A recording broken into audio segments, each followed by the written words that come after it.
little bit about what's going on, and Well, go ahead. yeah, Mr. President. I don't know if one day perhaps the entire story will be told about the events of yesterday, but suffice it to say, it's not an exaggeration that none of it would have been possible without the President of the United States being involved.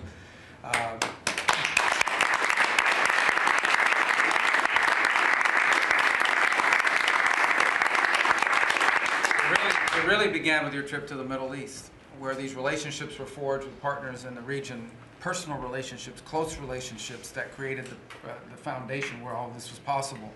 Where I think this really took a turn. Remember, a month ago, no one thought this was possible. Where it really took a turn about a month ago, less than a couple weeks ago, is when we were at the United Nations, and you convened a historic meeting, not simply of Arab countries, but of Muslim-majority countries from around the world, including Indonesia was there, Pakistan was there, and created this coalition behind this plan. Then on that following Monday, you met with the Prime Minister of Israel here, and that plan was presented. And then, of course, our great negotiating team followed up on it. In the interim, again, perhaps the stories will be told, perhaps they will never be told. The President had some extraordinary phone calls and meetings that required a high degree of intensity and commitment, and made this happen. And I think what's important to understand is that yesterday what happened was really a human story. There's a geopolitical aspect to it, there's no doubt about it. It creates the conditions for Gaza to one day be a normal place again, and people to have a better life, and Israelis to be safe. But yesterday was a human story.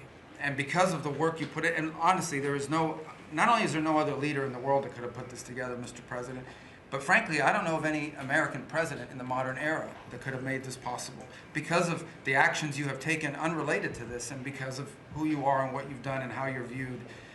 And this weekend, because of that, at some point very soon, we are going to see 20 living human beings emerge from the darkness into the light for the first time in 2 years.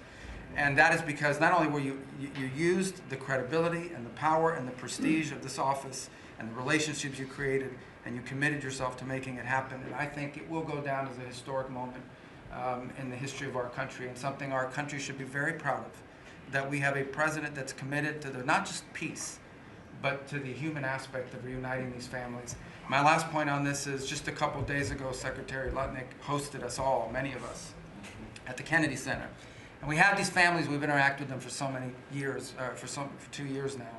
And the stories are heartbreaking, both whose families are alive and those who are deceased as well, who want their relatives back so that they can complete the process of grieving.